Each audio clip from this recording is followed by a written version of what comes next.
So thank you very much for inviting me to this important meeting. I know from your activities. So thank you, Antonio. Also, we met in Berlin just a couple of days before. So we are meeting every week the last time. Also, Christina for your kind invitation. So maybe I have to where is the how can I pass the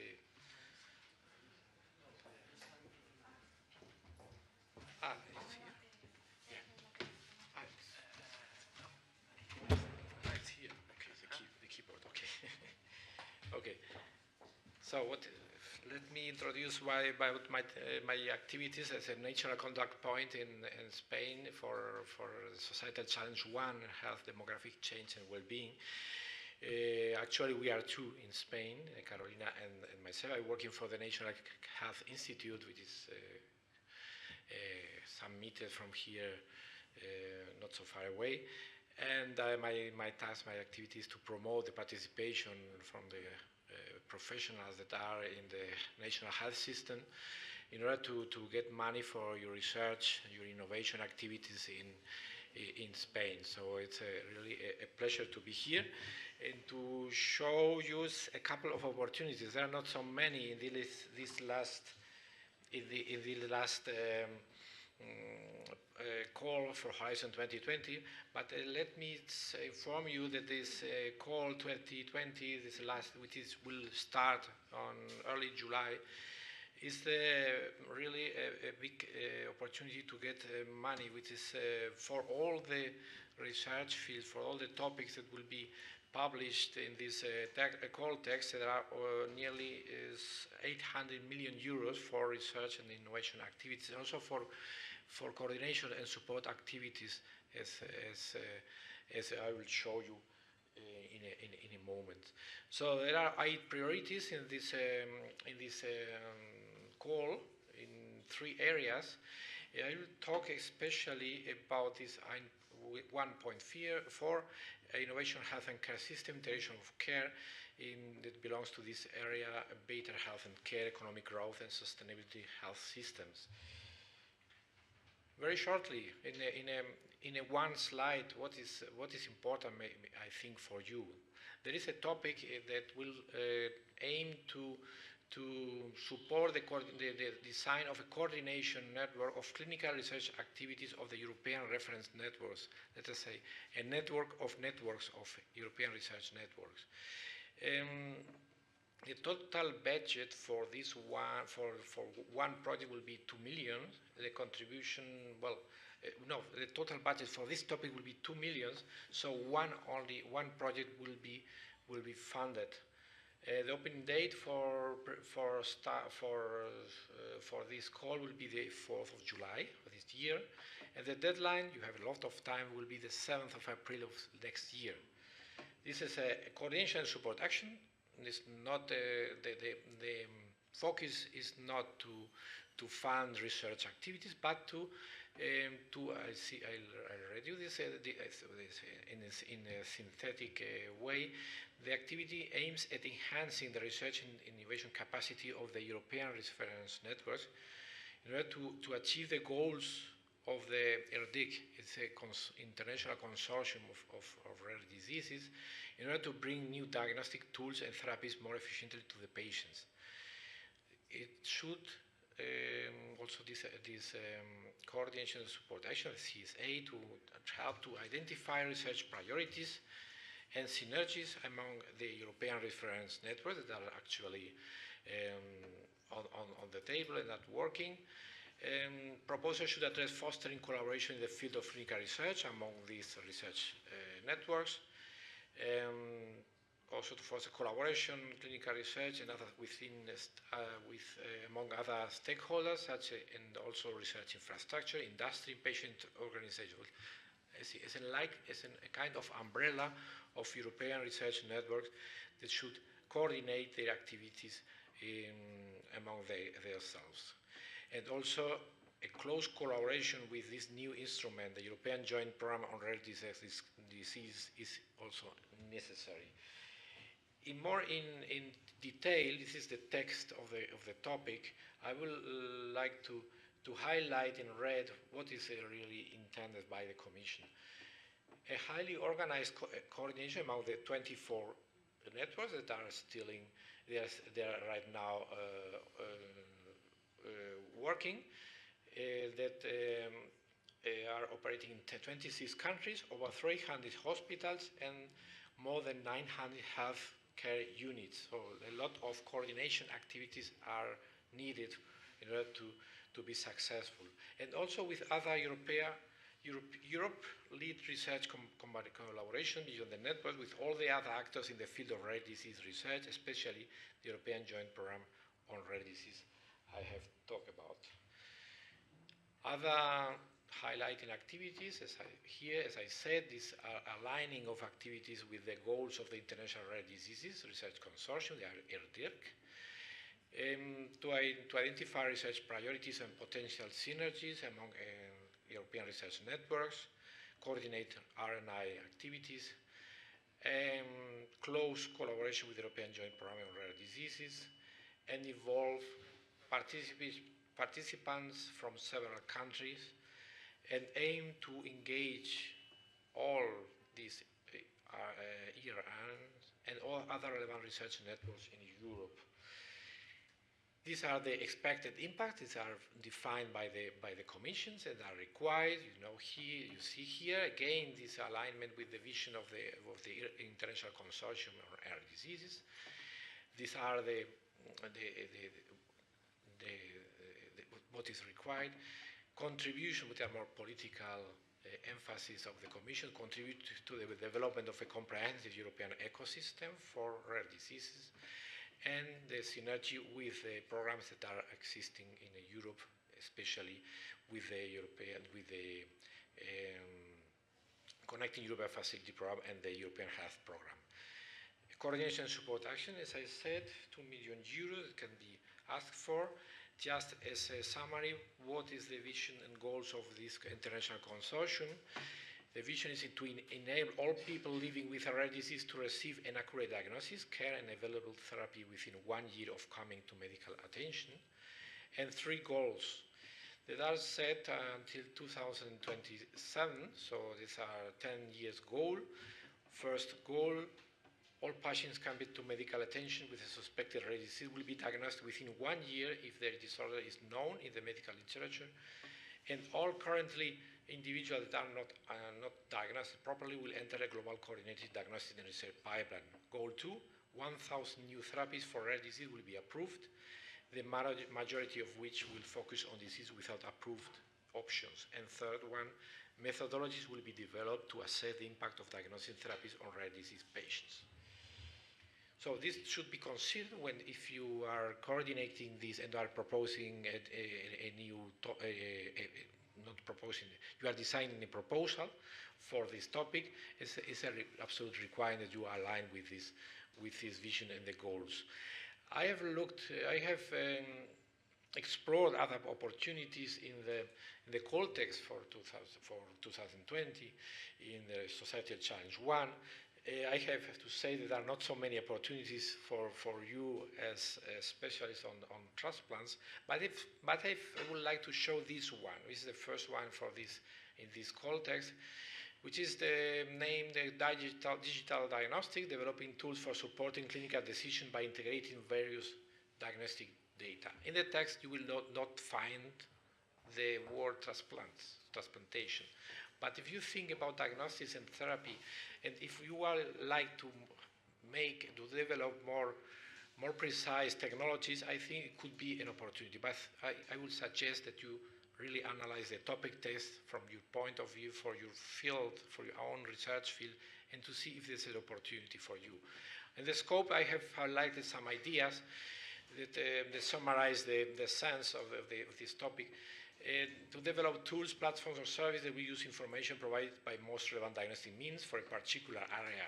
As you see, that is the wording style of the Commission, always to be unprecise as possible, unfocused as possible.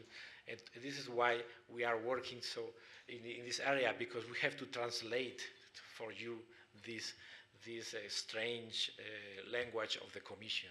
What is a particular area? Particular area could be transplantation. This is a particular area. Well, this made us happy as national contact points to have some activities. We are, if not, we are really bored. No, it's not true, but we have enough to do.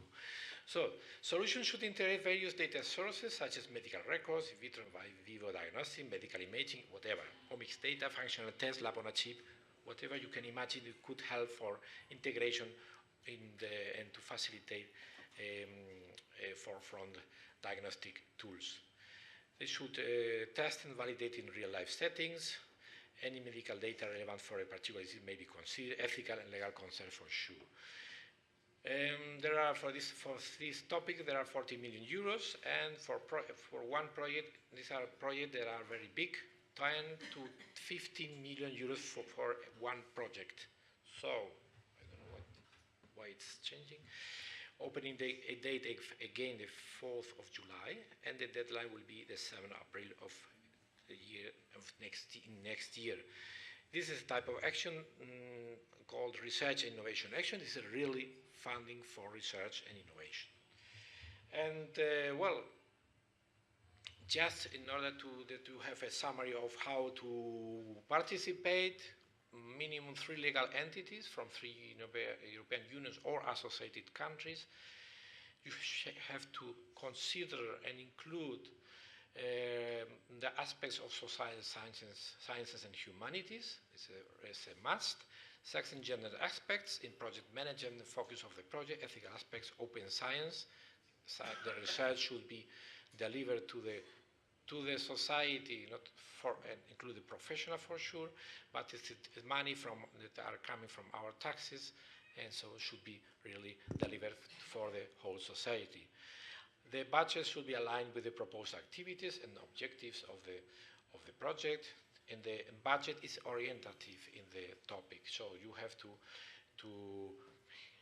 take it as an orientation, but if you make a big deviation, you have to justify it. If you have duly that's justified, there should be no problem.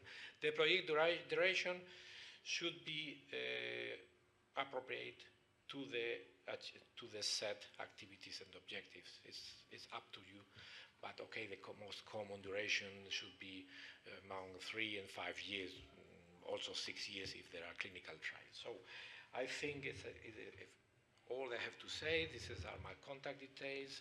In spite of the fact that I have a Spanish national contact point, I will for sure also answer your questions or react to your comments for sure. So thank you very much, and that's all.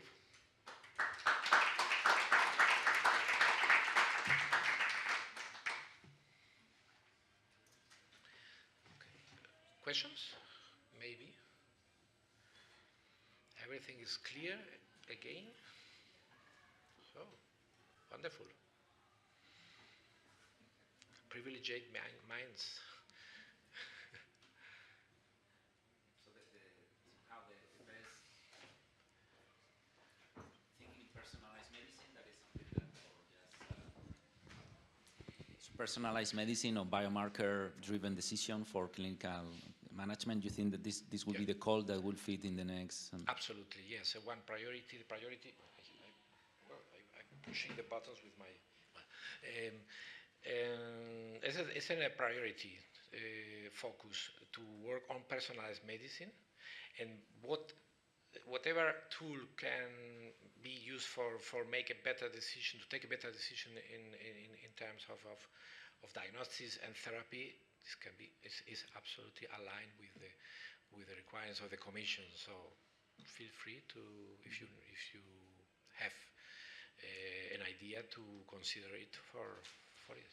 And the fact that it's a big, I mean, it's thought for big consortia with a substantial amount of money for each consortium comparing to other calls. Yes. Any recommendations on how to, maybe what's the best approach for these big consortia in terms of what will be, I don't know, best chances, the incorporation of countries, of connections with industry, or?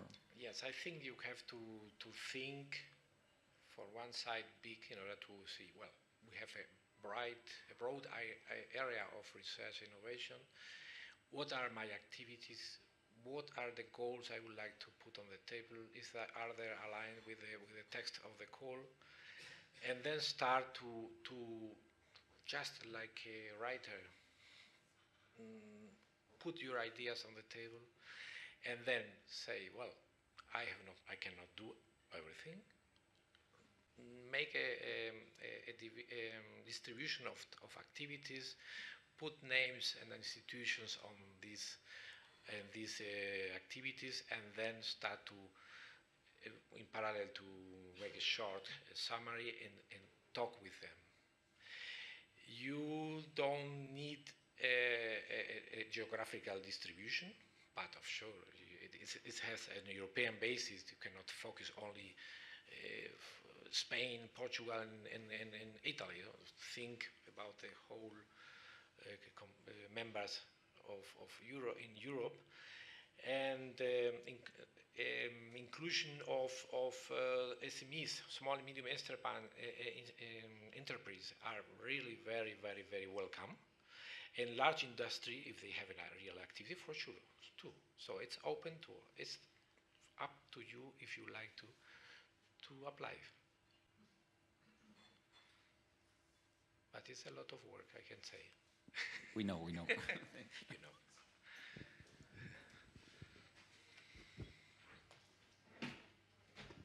I'm sorry to ask the elephant in the room question, but does the involvement of UK participants have any implication? This is a really big elephant issue. Well, I have to answer like the Commission's answers. Say, well, I have not a crystal ball. I cannot see the future. But for the time being, the Commission says work as business as usual. We have not a solution. You have not a solution for the Brexit. Me, for sure, not also. But I have not a solution. But we cannot wait until the politicians make an agreement. So you have you can participate, and the British government had distributed a document saying that if there is a Brexit, but well, you don't know how will be the condition of Brexit. If there is a hard Brexit, if this is the worst situation, the British government will take will pay the budget for every partners in the project, because from this moment, from when a hard Brexit have been on the table, the Commission cannot pay the partners. But from this moment, the British government will pay the partners, so that the project can continue to work. But there is a change. There will be an internal amendment, and we hope that the British government will also may honor from its word. So, in principle, business as usual. But pay attention to the news.